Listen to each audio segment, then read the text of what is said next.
Hello everybody, it is Christine. It's time for a scrap room design team video, and I'm using one of the flavors of the month for this is March 2026.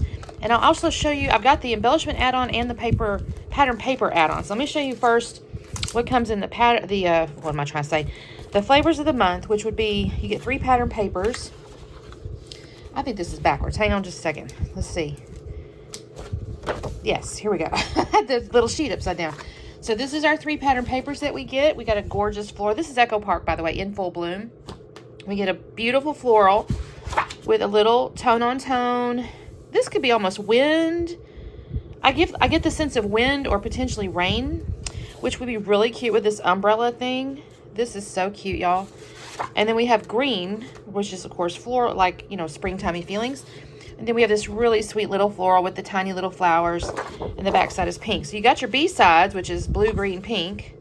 And then you got your A sides, which is a couple of, the really nice thing about this is you have almost three different scales of pattern. This is a little bit larger because your flower's a little bit larger. You got kind of a mid-size, and you got a little smaller one. So this is really pretty. And then we got 2 cardstocks in basil, and it's parakeet.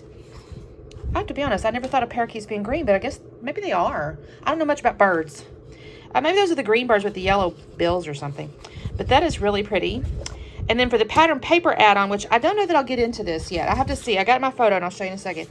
I got this really pretty, like, horizontal stripe, or you could turn it. Doesn't really matter. And then that's the cut aparts, right? So you got all the little bits behind here. And then this sun pattern with a little blue tone-on-tone, like little, I want to call them crosses, I guess. So almost Eastery if you wanted to do that. So that's our pattern paper add-on. And then with the flavors of the month, I should have showed you this. You do get some embellishments here, kind of a mixed selection. And in our case, I think you always get the enamel dots. If you get enamel dots, everybody would get the same number or whatever. And then we got the little bits of ephemera here. So sunshine and happiness, which I may use that. We got a little rain boot. There's some little... Now, your selection might be different because it's different for every... I say it's different. I don't know. Like, I think that, like, it could be that if another person happened to get the same, like, batch or something, they might have the same pieces. But otherwise, you might have a different batch of pieces, if that makes some sense. So we got these pieces. I think that's really cute. Honeybees and flowers, please. Oh, that's cute. And then the embellishment add-on is the chipboard this month for this one. Hopefully it's not too shiny, but you can see all the little nice bits are chipboard pieces, which I like chipboard. Look at the little umbrella. That is so cute. And a little hat. So these are our extras. So if you just get the flavors of the month, you'd get these. And then if you got extras, you get these. These are the add-ons. And my photo, I'm going to be honest, I don't remember, when was this taken? 2017, but I don't know what month. I don't know if this is technically spring. I just thought she looked so happy and stuff. And there is greenery. This was in downtown Dallas. It was a photo shoot she had down there. And I just love this big smile she's got going on. So I thought that could be really pretty. So what I'm thinking here is I'll use a piece of cardstock. I think it has to go like about here. And then I'm going to maybe make like a band or something behind her to kind of capture the focal point of her. I almost wished it looked kind of rainy because that would be cute. This could be really pretty. So I kind of like this. I may have to mount her on something. And then maybe I'll do another little horizontal stripe or something like that to kind of capture her. So, and then from a embellishment, you know what I may do too? There'll be maybe a circle or something like that. Even I may introduce something. I've been doing a lot of just simple cuts, like what am I trying to say? Right angles and things like that. And a circle might be nice this month. So, you know, let me do that. I'm gonna have to go get my circle cutters. And yeah, so let me do a little bit of cutting, and I'll be back on in a second. Okay, you guys, so I did just a tad bit of homework. Actually, probably not enough. I may have to stop the camera in a second. I went ahead and cut the pink because I thought that went well with this burgundy kind of dress thing here. So I've cut a little circle out, and then I did gut it. So I still have, I guess, my little floral is kind of my point.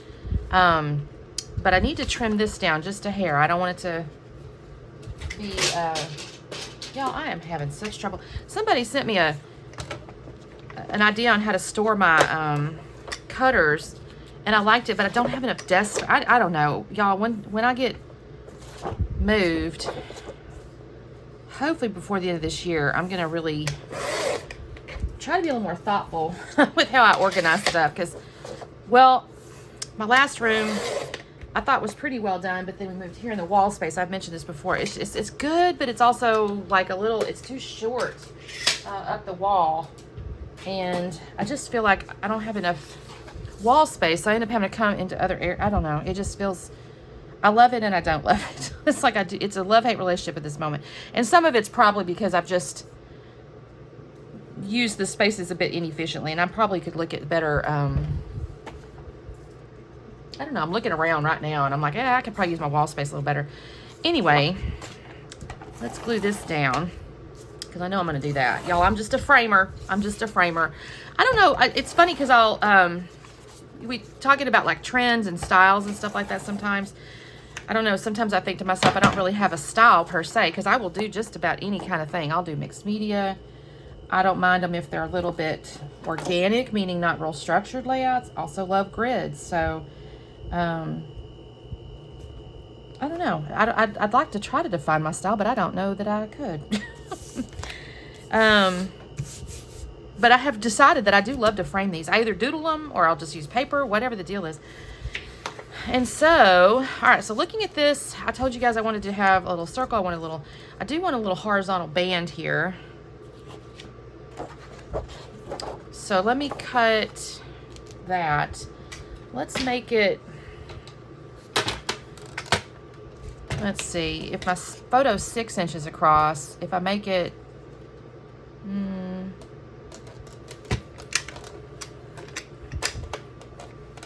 I don't know, I'm going to start with 3.5 and see how I like it. I want it kind of wide, but not real. What I'm trying to do is really get her, I guess I could just stick her. So let's see. Her body is about 3.5 inches. And that's what I'm trying to do is like bring your eye to her body. Bring your eye to her body because she's the focus of the photo. All right, now I did come down 1/4 inch. Oh, you know what? I'm gonna do this side because I kind of got the 1/4 inch here. I think I need new batteries in my cutter here. Okay, so if we do that, the whole point is to bring my eyeball to my photo. I'm gonna have to mount her on something, but I do kind of like this because I can add like a title or something here, and then I've given myself like some clustery bits, you know what I mean? I do kind of want to pull, and also I can pull it to her smile by pulling a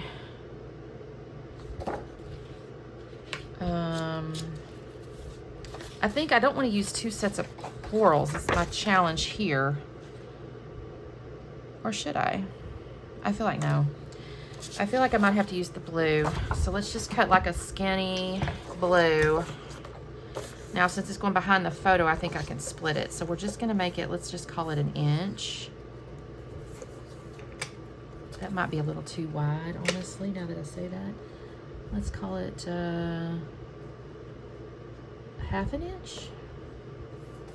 No, let's go with 3/4 of an inch. I want it to kind of come across behind her smile. Right, so I'm, let's see, maybe I come down just a tad. Yeah, and then I'll just, you won't see that, so it's okay, I tore it. And we're gonna come here. So again, we're kind of at the level of the smile. So now what's happened is I'm being a little bit educational today, I guess. Normally I just kind of jibber jabber, but so the whole idea here, and I can add some stuff to kind of keep these touching, you know, that I want my eye to flow. So now my photo is like everything pulls your eye right here. Do you see what I mean? So your lines are here, your lines are here, and then even my circle is a bit of a diagonal, so everything pulls your eye right here. So that's the point of that design. So let me glue this down. I do need to mat her on some white cardstock. So I'm gonna do that, and then I'll glue this stuff down. And actually, you know what I'm gonna do too? I think I may go ahead and scuff the edges of these things. And then we'll start adding our title embellishments and stuff. So give me just a second, and I'll be back on. Okay, I feel like I should apologize, but I don't know that I should apologize. If you notice on the right side over there, I have a whole bunch of the little chipboard pieces, and I didn't, I decided not to leave in. I fast and fast, and honestly, the way the design ended up is because I was fasting. I was looking for the right little chipboard pieces, and I thought, you know what, I'm just going to put a bunch of chipboard pieces on here. So I'm not going to call it a chipboard sneeze, but I definitely maximized, I shouldn't say maximized, but I did use quite a few of the little chipboard pieces. I did pull out of the ephemera there on the left side. I pulled the little tags out. I'm going to actually shift that yellow one up into the blue. I thought about leaving it separate like that, and I'll leave it that way for quite a little while. But off camera, I'm going to start looking at it, and I'll realize I need to move it up. So I've got all my little chipboard pieces down there just organized in a basically a little, kind of a little semicircle in a way. And I'm adding the little enamel dots now to kind of fill in the, I'm going to call it gaps, I guess, just to kind of make sure that your eye's going around the whole little thing. This title is going to end up being the little ephemera piece, Sunshine and Happiness. I did not put that up on foam. I thought about it, but then I thought to myself, well, all the chipboard pieces have dimension and the enamel dots have dimension, so the title being flat kind of makes it its own style in a way, if that makes sense. So I don't put any foam behind it. I thought it looked kind of neat, just flat. So I got the Oh Happy Day. I've got, like, I'll be honest, like I said at the beginning, I don't know that this was in springtime, but I kind of think in my head like she is my springtime. You know what I mean? She's like a spring day. She's got such a pretty smile, and her hair's obviously such a warm shade, and it just feels like sunshine. So she is my sunshine and happiness, so we're just going to call her my little springtime. I did bring the little tiny springtime word. I did have to glue it because I accidentally pulled it off the backing, but because it's so tiny. But otherwise, I think this turned out really cute, and I used quite a bit of the chipboard, so obviously you'd have to get the embellishment add-on. But I think this turned out really cute. I really do. So I hope you enjoyed that, even though I guess I gave you a little education kind of in the beginning, but you didn't get to see me fasten with the chipboard, but you got to see where they went. So I hope you have a wonderful day. Please make sure you check out the links below. I always drop in the Facebook group because we do have a Facebook group for Scrap Room, and of course the website so you can do your shopping. So we will talk later. Bye.